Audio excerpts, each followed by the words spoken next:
ನೀವು ನಮಗೆ ಬೇಕಾಗಿಲ್ಲ.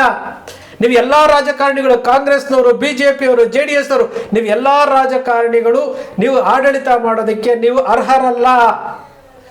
ಎಲ್ಲರೂ ರಾಜೀನಾಮೆ ಕೊಟ್ಟು ವಿಸರ್ಜನೆ ಮಾಡಿಬಿಡ್ರಿ. ರಾಷ್ಟ್ರಪತಿಗಳ ಆಡಳಿತವನ್ನು ತಂದುಬಿಡ್ರಿ. ಸಾಕು. ನರೇಂದ್ರ ಮೋದಿ ಅವರು ಅಚ್ಚೇ ದಿನ ತರ್ತೀನಿ ಅಂತೇಳಿ ಬೆಂಕಿಯಿಂದ ಬಾಣಲೆಗೆ ತಳ್ತಾ ಇದ್ದಾರಲ್ಲ. ಇವರು ಗೆಲ್ಲಬೇಕು ಅಷ್ಟೇ.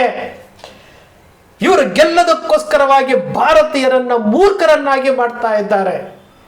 ಒಂದೇ ಒಂದು ವಿಚಾರ, ನಾನು ಹೇಳೋದ್ರಲ್ಲಿ ಏನಾದರೂ ಸೃಷ್ಟಿ ಇದೆಯಾ?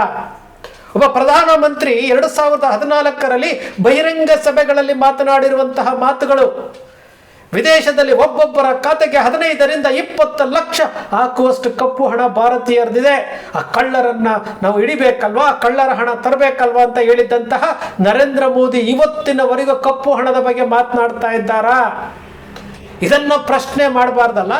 ಡಿಮಾನಿಟೈಸೇಷನ್ ಬಗ್ಗೆ ಸಿನಿಮಾ ತೆಗೆದು ಸಿನಿಮಾ ನೋಡಿ ಅಂತ ಹೇಳುವಂತಹ ಒಬ್ಬ ಪ್ರಧಾನಮಂತ್ರಿಗಳು, ನಾನು ಡಿಮಾನಿಟೈಸೇಷನ್ ಸಮಯದಲ್ಲಿ ಜನರಿಗೆ ಮೋಸ ಮಾಡಿದ್ದೇನೆ, ಒಂದು ಚೂರು ಪಶ್ಚಾತ್ತಾಪ ಇಲ್ಲದಂತಹ ಪ್ರಧಾನಮಂತ್ರಿಗಳು ಇಡೀ ದೇಶವನ್ನು ಇವತ್ತು ಸಾಲದ ಸುಳಿಗೆ ತೆಗೆದುಕೊಂಡು ಹೋಗಿ 220 ಲಕ್ಷ ಕೋಟಿಗೆ ಏರಿಸಿದಾರಲ್ಲ, ಆ ವಿಚಾರ ಅವ್ರಿಗೆ ಸ್ವಲ್ಪನೂ ಮನಸ್ಸಿಗೆ ತಾಗ್ತಾ ಇಲ್ವಾ? ಡಾಲರ್ನ ಬೆಲೆ 95 ರೂಪಾಯಿ ಹೋಯ್ತಲ್ಲ. ಏನು ಭಾಷಣ ಮಾಡಿ ಭಾರತೀಯರನ್ನ ಮೂರ್ಖರನ್ನಾಗಿ ಮಾಡಿ ಅಧಿಕಾರಕ್ಕೆ ಬಂದಂಥವರು ಇವರು. 95 ರೂಪಾಯಿ ದಾಟಿ ಹೋಗ್ತಾ ಇದೆಯಲ್ಲ. ಒಬ್ಬೊಬ್ಬರ ತಲೆಯ ಮೇಲೆ 6 ಲಕ್ಷ ರೂಪಾಯಿ ಸಾಲದ ಹೊರೆಯನ್ನು ಹೊರಿಸಿದಾರಲ್ಲ. ಇವರು ಸಂಸತ್ನಲ್ಲಿ ಇವರ ಭತ್ಯೆಗಳನ್ನು ಹೆಚ್ಚು ಮಾಡ್ಕೊಳ್ಳೋದಕ್ಕೆ ಯಾವುದೇ ವಿರೋಧ ಇರೋದಿಲ್ಲ. ಯಾರನ್ನು ವಿರೋಧ ಕಟ್ಕೊಳ್ಳದೆ ಪಾಸ್ ಮಾಡಿಸ್ತಾರೆ. ಇವತ್ತು 840ಕ್ಕೂ ಹೆಚ್ಚು ಸಂಸದರನ್ನ ಒಳಗಡೆ ಅನುಮೋದನೆ ಮಾಡ್ಕೊಳ್ಳೋದಕ್ಕೆ ಇವಾಗ ವಿಶೇಷ ಅಧಿವೇಶನ ಕರೆದಿದ್ದಾರಂತೆ. ಎಂತಹ ಮೂರ್ಖರಿದ್ದೀವಿ ನಾವು, ಈ ದೇಶದ ಜನ ಎಂತಹ ಮೂರ್ಖರಿದ್ದೀವಿ. ಏನ್ರಿ ನಮ್ಮ ದೇಶದ ಪ್ರಧಾನಮಂತ್ರಿಗಳ ಕತೆ? ಅವ್ರು ಹೇಳಿದ್ದು ಏನೂ ಮಾಡಲಿಲ್ಲ.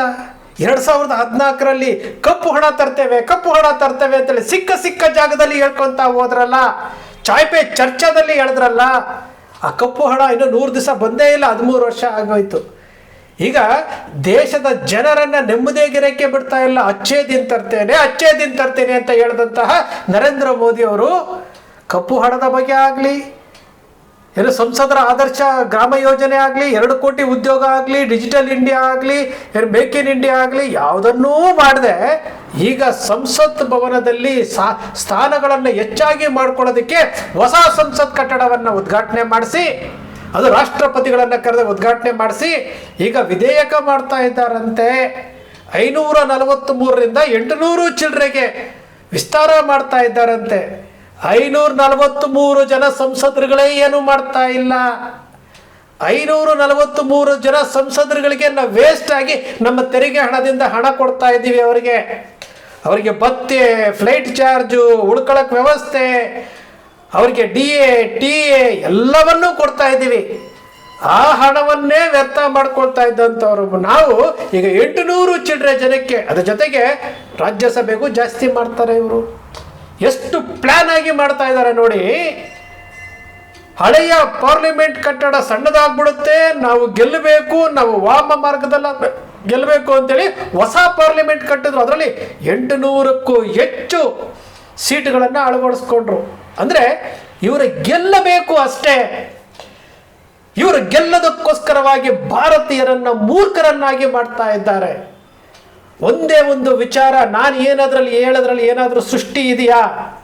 ಒಬ್ಬ ಪ್ರಧಾನಮಂತ್ರಿ 2014ರಲ್ಲಿ ಬಹಿರಂಗ ಸಭೆಗಳಲ್ಲಿ ಮಾತನಾಡಿರುವಂತಹ ಮಾತುಗಳು, ವಿದೇಶದಲ್ಲಿ ಒಬ್ಬೊಬ್ಬರ ಖಾತೆಗೆ 15ರಿಂದ 20 ಲಕ್ಷ ಹಾಕುವಷ್ಟು ಕಪ್ಪು ಹಣ ಭಾರತೀಯರದಿದೆ. ಆ ಕಳ್ಳರನ್ನ ನಾವು ಹಿಡಿಬೇಕಲ್ವಾ, ಕಳ್ಳರ ಹಣ ತರಬೇಕಲ್ವಾ ಅಂತ ಹೇಳಿದ್ದಂತಹ ನರೇಂದ್ರ ಮೋದಿ ಇವತ್ತಿನವರೆಗೂ ಕಪ್ಪು ಹಣದ ಬಗ್ಗೆ ಮಾತನಾಡ್ತಾ ಇದ್ದಾರಾ? ಇದನ್ನ ಪ್ರಶ್ನೆ ಮಾಡಬಾರ್ದಲ್ಲ. 2 ಕೋಟಿ ಉದ್ಯೋಗ 12 ವರ್ಷದಲ್ಲಿ 24 ಕೋಟಿ ಉದ್ಯೋಗಗಳನ್ನು ಸೃಷ್ಟಿ ಮಾಡಬೇಕಾಗಿತ್ತು, ಮಾಡಿದ್ದಾರಾ? ಡಿಮಾನಿಟೈಸೇಷನ್ ಬಗ್ಗೆ ಸಿನಿಮಾ ತೆಗೆದು ಸಿನಿಮಾ ನೋಡಿ ಅಂತ ಹೇಳುವಂತಹ ಒಬ್ಬ ಪ್ರಧಾನಮಂತ್ರಿಗಳು, ನಾನು ಡಿಮಾನಿಟೈಸೇಷನ್ ಸಮಯದಲ್ಲಿ ಜನರಿಗೆ ಮೋಸ ಮಾಡಿದ್ದೇನೆ, ಒಂದು ಚೂರು ಪಶ್ಚಾತ್ತಾಪ ಇಲ್ಲದಂತಹ ಪ್ರಧಾನಮಂತ್ರಿಗಳು ಇಡೀ ದೇಶವನ್ನು ಇವತ್ತು ಸಾಲದ ಸುಳಿಗೆ ತೆಗೆದುಕೊಂಡು ಹೋಗಿ 220 ಲಕ್ಷ ಕೋಟಿಗೆ ಏರಿಸಿದಾರಲ್ಲ, ಆ ವಿಚಾರ ಅವ್ರಿಗೆ ಸ್ವಲ್ಪ ಮನಸ್ಸಿಗೆ ತಾಗ್ತಾ ಇಲ್ವಾ? ಡಾಲರ್ನ ಬೆಲೆ 95 ರೂಪಾಯಿ ಹೋಯ್ತಲ್ಲ, ಏನು ಭಾಷಣ ಮಾಡಿ ಭಾರತೀಯರನ್ನ ಮೂರ್ಖರನ್ನಾಗಿ ಮಾಡಿ ಅಧಿಕಾರಕ್ಕೆ ಬಂದಂಥವರು ಇವರು. 95 ರೂಪಾಯಿ ದಾಟಿ ಹೋಗ್ತಾ ಇದೆಯಲ್ಲ, ಒಬ್ಬೊಬ್ಬರ ತಲೆಯ ಮೇಲೆ 6 ಲಕ್ಷ ರೂಪಾಯಿ ಸಾಲದ ಹೊರೆಯನ್ನು ಹೊರಿಸಿದಾರಲ್ಲ. ಇವರು ಸಂಸತ್ನಲ್ಲಿ ಇವರ ಭತ್ಯೆಗಳನ್ನು ಹೆಚ್ಚು ಮಾಡ್ಕೊಳ್ಳೋದಕ್ಕೆ ಯಾವುದೇ ವಿರೋಧ ಇರೋದಿಲ್ಲ. ಯಾರನ್ನು ವಿರೋಧ ಕಟ್ಕೊಳ್ಳದೆ ಪಾಸ್ ಮಾಡಿಸ್ತಾರೆ. ಇವತ್ತು 840ಕ್ಕೂ ಹೆಚ್ಚು ಸಂಸದರನ್ನ ಒಳಗಡೆ ಅನುಮೋದನೆ ಮಾಡ್ಕೊಳ್ಳೋದಕ್ಕೆ ಇವಾಗ ವಿಶೇಷ ಅಧಿವೇಶನ ಕರೆದಿದ್ದಾರಂತೆ. ಎಂತಹ ಮೂರ್ಖರಿದ್ದೀವಿ ನಾವು, ಈ ದೇಶದ ಜನ ಎಂತಹ ಮೂರ್ಖರಿದ್ದೀವಿ. 543 ಸಂಸದರುಗಳಂತೆ, 543 ಸಂಸದರುಗಳಿಗೆ ನಾವು ಅವ್ರ ಕೈಯಲ್ಲಿ ಏನೂ ಮಾಡಲಿಕ್ಕಾಗಿಲ್ಲ. ಆಯಾ ಕ್ಷೇತ್ರಗಳಲ್ಲಿ ಅವ್ರು ಏನೂ ಮಾಡೋಕ್ಕಾಗ್ತಾ ಇಲ್ಲ. ಅವರ ಪಾಡಿಗೆ ಅವರು ಹೊಟ್ಟೆ ತುಂಬಿಸ್ಕೊಂಡು ಐಷಾರಾಮಿ ಜೀವನ ಮಾಡಿಕೊಂಡು ಸಂಸದರು ಅಂತ ಹೇಳ್ಕೊಂಡು ಅವರು ಬೋರ್ಡ್ಗಳನ್ನು ನೇತಾಕೊಂಡು ಹೋಗ್ತಾ ಇದ್ದಾರೆ. ರಾಜ್ಯಸಭಾ ಸದಸ್ಯರುಗಳು ಬೇರೆ ಯಾವ ಪ್ಲ್ಯಾನ್ ನೋಡ್ರಿ, ಎಷ್ಟು ಚೆನ್ನಾಗಿ ಪ್ಲ್ಯಾನ್ ನೋಡಿ. ಅದರಲ್ಲಿ ನಮ್ಮ ಅಶೋಕ್ ಅವರು ಸ್ಟೇಟ್ಮೆಂಟ್ ಕೊಡ್ತಾರೆ. ದಕ್ಷಿಣ ಭಾರತ ದ್ರಾವಿಡ ರಾಜ್ಯಗಳಲ್ಲಿ ಸಂಖ್ಯೆಯನ್ನು ಏರಿಸೋದಿಲ್ಲಂತೆ, ಉತ್ತರ ಭಾರತದಲ್ಲಿ ಸಂಖ್ಯೆಯನ್ನು ಏರಿಸ್ತಾರಂತೆ. ಅವ್ರು ಹೆಚ್ಚಾಗಿ ಮಕ್ಕಳನ್ನ ಮಾಡ್ಕೊಳ್ತಾರಂತೆ, ದಕ್ಷಿಣ ಭಾರತದವ್ರು ಮಕ್ಕಳು ಮಾಡ್ಕೊಳ್ಳೋದಿಲ್ಲಂತೆ. ನಾಚಿಕೆ ಆಗಬೇಕು ನಿಮ್ಮ ಜನ್ಮಕ್ಕೆ. ದ್ರಾವಿಡ ರಾಜ್ಯಗಳಲ್ಲಿ ಕರ್ನಾಟಕ, ತಮಿಳುನಾಡು, ಕೇರಳ, ಆಂಧ್ರ ಪ್ರದೇಶ, ತೆಲಂಗಾಣ ಈ ರಾಜ್ಯಗಳಲ್ಲಿ ಸಂಖ್ಯೆ ಕಡಿಮೆ ಆಗ್ತಾ ಇದೆ ಅಂತಂದ್ರೂ ಇದನ್ನು ಅವರು ಸಮರ್ಥನೆ ಮಾಡ್ಕೊಳ್ತಾ ಇದ್ದಾರೆ. ಬಿಕಾಸ್ ಇವರು ಭಾರತೀಯ ಜನತಾ ಪಕ್ಷದ ವಿರೋಧ ಪಕ್ಷದ ನಾಯಕರು, ಶಾಸಕರು, ಕಾರ್ಯಕರ್ತರು. ಅವರು ಏನೇ ಮಾಡಿದ್ರು ಇವರು ಸಮರ್ಥನೆ ಮಾಡ್ಕೊಳ್ಳೋಕ್ಕೆ ಹೋಗ್ತಾರೆ ಹೊರತು ನನ್ನ ನಾಡು, ನನ್ನ ತಾಯ್ನಾಡು, ನನ್ನ ಕನ್ನಡಿಗರು, ನನ್ನ ಕರ್ನಾಟಕ, ನನ್ನ ದಕ್ಷಿಣ ಭಾರತ ಅಂತ ಇವರು ಬರೋದಿಲ್ಲ. ಇಂಥವ್ರನ್ನೆಲ್ಲ ನಾವು ಜನಪ್ರತಿನಿಧಿಗಳು ಅಂತ ಹೇಳ್ಕೊಂಡು ಇವತ್ತು ನಮ್ಮ ಜೊತೆಯಲ್ಲಿ ಇಟ್ಕೊಂಡಿದ್ದೀವಿ. ಅವ್ರು ಹಾಕುವಂಥ ಚಡ್ಡಿ, ಅವ್ರು ತಿನ್ನುವಂಥ ಒಂದು ತುತ್ತು ಅನ್ನ ನಾವು ಕೊಡುವಂತಹ ತೆರಿಗೆ ಹಣದಿಂದ ರೀ ಐಷಾರಾಮಿ ಜೀವನ ಮಾಡ್ತಾ ಇದ್ದಾರಲ್ಲ. ನಮ್ಮ ಪ್ರಧಾನಮಂತ್ರಿಗಳು ಸಾವಿರಾರು ಕೋಟಿ ರೂಪಾಯಿ ವಿಮಾನದಲ್ಲಿ ಓಡಾಡ್ತಾ ಇದ್ದಾರಲ್ಲ.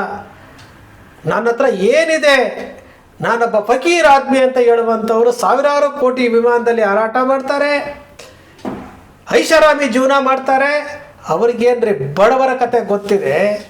ನರೇಂದ್ರ ಮೋದಿಯವರು ನಿಜಕ್ಕೂ ಅವ್ರಿಗೇನಾದರೂ ಮನಸ್ಸಾಕ್ಷಿ ಅನ್ನೋದಿದ್ರೆ ಅವ್ರು ಈ ಕ್ಷಣ ರಾಜೀನಾಮೆ ಕೊಡಬೇಕಾಗಿತ್ತು, ವಿಸರ್ಜನೆ ಮಾಡಬೇಕಾಗಿತ್ತು. ಸುಳ್ಳು ಹೇಳ್ಕೊಂಡು ಮೋಸ ಮಾಡಿಕೊಂಡು ಜನರನ್ನು ದಾರಿ ತಪ್ಪಿಸುವಂಥ ಕೆಲಸ ಮಾಡ್ತಾ ಇದ್ದಾರಲ್ಲ. ಕಪ್ಪು ಹಣದ ಬಗ್ಗೆ ಒಂದೇ ಒಂದು ಮಾತು ಯಾವತ್ತಾದರೂ ಹೇಳಿದಾರೇನ್ರಿ ಅವರು? ಒಂದೇ ಒಂದು ಮಾತು ಹೇಳಿದಾರಾ? ಭಾರತೀಯ ಜನತಾ ಪಕ್ಷದ ಕಾರ್ಯಕರ್ತರುಗಳೇ, ನಿಮ್ಮನ್ನೂ ನಾನು ಪ್ರಶ್ನೆ ಮಾಡ್ತಾ ಇದ್ದೀನಿ. ಅಂಧ ಭಕ್ತರೇ, ನಿಮ್ಮನ್ನೂ ಪ್ರಶ್ನೆ ಮಾಡ್ತಾ ಇದ್ದೀನಿ. ನಾನು ಹಂಗಂತ ಹೇಳ್ಬಿಟ್ಟು ಯಾವುದೋ ಕಾಂಗ್ರೆಸ್ ಪಕ್ಷದ ಪರವಾಗಿ ಮಾತನಾಡ್ತಾ ಇಲ್ಲ. ಕೇಂದ್ರ ಸರ್ಕಾರ 6 ಲಕ್ಷ ರೂಪಾಯಿನ ಜನರ ತಲೆ ಮೇಲೆ ಹೊರಿಸಿದ್ರೆ ಅವರಷ್ಟು ಮಾಡಿದ್ದಾರೆ, ನಾವೇನು ಕಡಿಮೆ ಅಂತೇಳಿ ಇವರು ಸಾಲ ಮಾಡ್ತಾ ಇದ್ದಾರೆ. ಇವರೂ ಸಹ ತೆರಿಗೆ ಹಣದಿಂದ ಇವರೂ ಸಹ ಅವರ ಭತ್ಯೆಗಳನ್ನು ಹೆಚ್ಚಿಗೆ ಮಾಡ್ಕೊಂಡು ಹೋಗ್ತಾ ಇದ್ದಾರೆ. ಇವರೇನು ಸಾಚ ಅಲ್ಲ. ದೇಶ ಮೊದಲು ಅಂತ ಹೇಳ್ಕೊಂಡ್ಬಂದಂತಹ ಭಾರತ ದೇಶದ ಹೆಸರಿನಲ್ಲಿ ಅಧಿಕಾರಕ್ಕೆ ಬಂದಂಥವರು ಭಾರತೀಯರನ್ನ ಇವತ್ತು ಮರಣದ ಕೂಪಕ್ಕೆ ತೆಗೆದುಕೊಂಡು ತಳ್ತಾ ಇದ್ದೀರಲ್ಲ ನೀವು. ನರೇಂದ್ರ ಮೋದಿಯವರು ಈ ಕ್ಷಣ ರಾಜೀನಾಮೆ ಕೊಡ್ಬೇಕ್ರಿ, ವಿಸರ್ಜನೆ ಮಾಡ್ಬೇಕ್ರಿ. ನಮಗೆ ಇವ್ರು ಬೇಡ. 840ಕ್ಕೆ ಹೆಚ್ಚು ಸಂಸದರನ್ನ ಮಾಡೋದಕ್ಕೆ ಈಗ ತಯಾರಿ ಮಾಡ್ಕೊಳ್ತಾ ಇದ್ದಾರಲ್ಲ. ಮತ್ತಷ್ಟು ಜನರ ತೆರಿಗೆ ಹಣವನ್ನ ಅವರಿಗೆ ಕೊಟ್ಟು, ಅವರಿಗೆ ಕಾರುಗಳು 543ರಿಂದ ಮತ್ತೊಮ್ಮೆ 300 ಜನಕ್ಕೆ 300 ಐಷಾರಾಮಿ ಕಾರು, 300 ಕ್ವಾರ್ಟರ್ಸು, ಅವರಿಗೆ DA, ಅವರಿಗೆ PAಗಳು, ಅವರಿಗೆ ಡೆಲ್ಲಿನಲ್ಲಿ PA, ಬೆಂಗಳೂರಿನಲ್ಲಿ PA, ಕರ್ನಾಟಕದಲ್ಲಿ PA, ಅವ್ರ ಕ್ಷೇತ್ರದಲ್ಲಿ PA, ಎಲ್ಲರಿಗೂ ಸಂಬಳ, ಎಲ್ಲರಿಗೂ ಭತ್ಯೆ. ಎಲ್ಲಿಂದ ತಂದು ಕೊಡ್ತೀರಿ? ಎಲ್ಲಿಂದ ತಂದು ಕೊಡ್ತೀರಿ? ಇಡೀ ದೇಶ ಇವತ್ತು ಸಾಲದ ಸುಳಿನಲ್ಲಿ ಒದ್ದಾಡ್ತಾ ಇದೆ. ಇವರಿಗೆ ಸಂಸದರ ಸಂಖ್ಯೆ ಹೆಚ್ಚು ಮಾಡ್ಕೊಳ್ಬೇಕಾ? ಮಹಿಳಾ ಮಸೂದೆ ತರ್ತಾರಂತೆ, ಅದರೊಂದು ಟ್ವಿಸ್ಟ್ 33%. ಇವತ್ತು ಗ್ರಾಮ ಪಂಚಾಯಿತಿ, ತಾಲೂಕ್ ಪಂಚಾಯಿತಿ, ಜಿಲ್ಲಾ ಪಂಚಾಯಿತಿ ಶಾಸಕರು ನೀವು ಏನೇ ಆಗಿದ್ರೂ ಸಹ ಹೆಣ್ಣು ಮಕ್ಕಳು ಆ ಜನಪ್ರತಿನಿಧಿ ಆದರೆ ಅವರನ್ನು ಕಂಟ್ರೋಲ್ ಮಾಡೋದು, ಅವ್ರ ಜೊತೆಯಲ್ಲಿ ಕೆಲಸ ಮಾಡುವಂಥವರು ಅವರ ಮನೆ ಕುಟುಂಬದವರು, ಅವರ ಪತಿ ಆಗಿರ್ತಾರೆ, ಅವರ ತಂದೆ ಆಗಿರ್ತಾರೆ, ಅವರ ಮಕ್ಕಳಾಗಿರ್ತಾರೆ, ಅವರ ಸಂಬಂಧಿಕರಾಗಿರ್ತಾರೆ. ಈ ಟ್ವಿಸ್ಟ್ಗಳ ಮೇಲೆ ಟ್ವಿಸ್ಟ್ಗಳು ಭಾವನಾತ್ಮಕವಾಗಿ ಮಾಡುವಂಥ ಕೆಲಸ ಮಾಡೋಕ್ಕೆ ಹೋಗ್ಬೇಡಿ. ನೀವು ನಮಗೆ ಬೇಕಾಗಿಲ್ಲ. ನೀವು ಎಲ್ಲ ರಾಜಕಾರಣಿಗಳು, ಕಾಂಗ್ರೆಸ್ನವರು, BJPಯವರು, JDSನವರು, ನೀವು ಎಲ್ಲ ರಾಜಕಾರಣಿಗಳು ನೀವು ಆಡಳಿತ ಮಾಡೋದಕ್ಕೆ ನೀವು ಅರ್ಹರಲ್ಲ. ಎಲ್ಲರೂ ರಾಜೀನಾಮೆ ಕೊಟ್ಟು ವಿಸರ್ಜನೆ ಮಾಡಿಬಿಡ್ರಿ. ರಾಷ್ಟ್ರಪತಿಗಳ ಆಡಳಿತವನ್ನು ತಂದುಬಿಡ್ರಿ. ಸಾಕು. ನರೇಂದ್ರ ಮೋದಿಯವರು ಅಚ್ಚೇ ದಿನ ತರ್ತೀನಿ ಅಂತೇಳಿ ಬೆಂಕಿಯಿಂದ ಬಾಣಲೆಗೆ ತಳ್ತಾ ಇದ್ದಾರಲ್ಲ, ಇವರನ್ನು ನಂಬಿಕೊಂಡು ನಾವು ಈ ದೇಶವನ್ನು ಅವ್ರ ಕೈಲಿ ಕೊಟ್ಟಿರುವಂಥದ್ದು, ಇವ್ರನ್ನ ನಂಬಿಕೊಂಡು ರಾಜ್ಯವನ್ನು ಇವ್ರ ಕೈಲಿ 140 ಸ್ಥಾನಗಳನ್ನು ಕೊಟ್ಟಿರುವಂಥದ್ದು. ಇವ್ರು ಮಾಡ್ತಾ ಇರೋದೇನು, ಅವ್ರು ಮಾಡ್ತಾ ಇರೋದೇನು ಎಲ್ಲ ಒಂದೇ.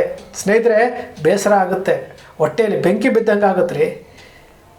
ಈ ರಾಜಕಾರಣಿಗಳು ಜನರನ್ನು ಯಾವ ರೀತಿ ಮರಳು ಮಾಡ್ತಾ ಇದ್ದಾರೆ, ಯಾವ ರೀತಿ ದಾರಿ ತಪ್ಪಿಸ್ತಾ ಇದ್ದಾರೆ ಅನ್ನೋದಕ್ಕೆ ಇವೆಲ್ಲವೂ ಸಹ ನಮ್ಮ ಕಣ್ಣು ಮುಂದೆ ನಡೀತಾ ಇರುವಂಥದ್ದು. ಇತಿಹಾಸ ಹೇಳ್ತಾ ಇಲ್ಲ ನಾನು. ಸ್ನೇಹಿತರೆ, ಅಕ್ಷರ ಮೀಡಿಯಾ ಸೃಷ್ಟಿ ಮಾಡೋದಿಲ್ಲ, ಕಲ್ಪನೆ ಮಾಡೋದಿಲ್ಲ, ವಾಸ್ತವದ ವಿಚಾರವನ್ನು ವಿಶ್ಲೇಷಣೆ ಮಾಡುತ್ತೆ. ಅಕ್ಷರ ಮೀಡಿಯಾದ ವಿಶ್ಲೇಷಣೆ ನಿಮ್ಗೆ ಇಷ್ಟ ಆಯಿತು ಅಂದರೆ ಸಬ್ಸ್ಕ್ರೈಬ್ ಆಗಲಿಲ್ಲ ಅಂದರೆ ಸಬ್ಸ್ಕ್ರೈಬ್ ಮಾಡ್ಕೊಳ್ಳಿ, ಪಕ್ಕದಲ್ಲಿ ಕಾಣುವಂಥ ಬೆಲ್ ಐಕಾನ್ ಪ್ರೆಸ್ ಮಾಡಿ, ಶೇರ್ ಮಾಡಿ, ಪ್ರೋತ್ಸಾಹ ನೀಡಿ.